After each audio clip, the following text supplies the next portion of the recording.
Good morning, everybody. Welcome back to HBI Auto. It's a very beautiful day outside, and I'm going to start off today by going over to the shop, giving you guys a better update on Billy's GT3 RS build. I had left, and I realized I didn't finish that video, but from what I saw, he spent the entire weekend putting those fenders on, so we're going to go over there now and see the update, see what it looks like right now, and also just check in on Evan's build, because I know he got a lot of work done this weekend too. I wasn't around, which sucks, but yeah, let's go. So this is where Billy's GT3 RS is at right now. You can see it's got the Darwin front fenders on it, which it's not a bad gap. That one's a little close right there. Good up there, and then down here it looks a little rough. But overall, fitment wise, that's not bad at all. I kind of like it. Yeah, so he's got that on, carbon fiber hood on there. He's got his H-series back on the cup. Looks good.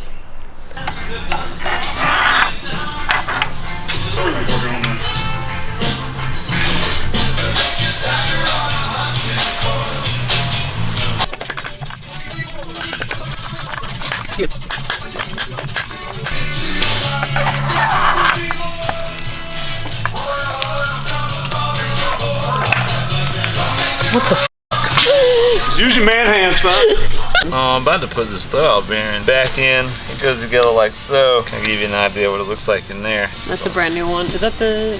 This is the old one. Oh yeah, that's the one you... Ah, yes.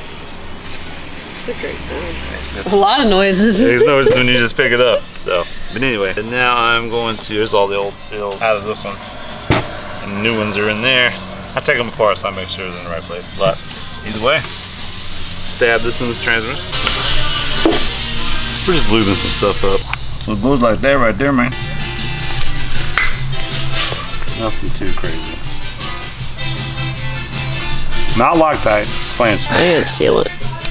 Don't use Loctite. So you can see the cables are in, and cables are in, and they go again all the way through. And then it goes from the slave all the way back. It has been routed. Just hanging out.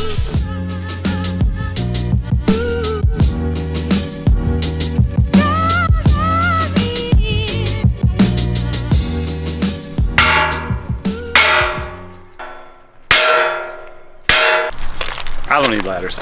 Jose does.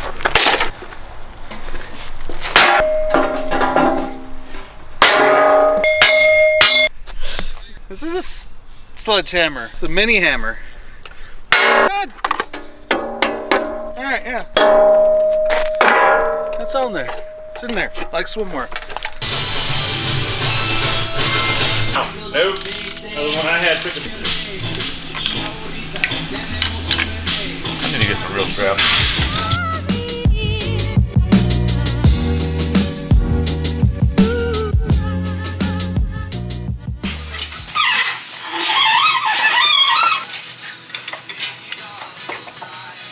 Do you need... Alright.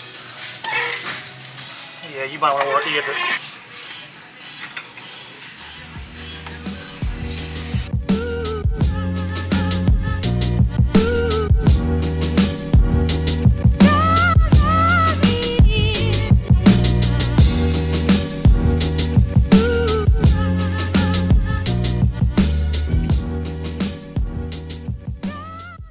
Number of hours later, it's in. And I severely downplayed that. It wasn't going in. Pretty much the transmission, like the bolts and whatnot, were not lining up. And for some reason, we couldn't figure it out why.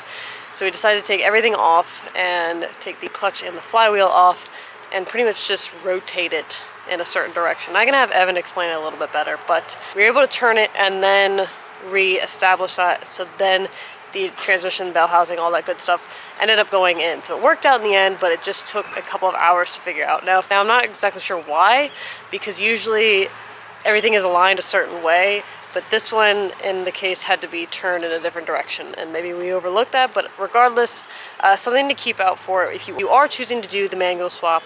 That is something to look out for. It's in, and tomorrow's video will be the car is actually on the ground. So yeah, look forward to that, and I'll see you guys next time.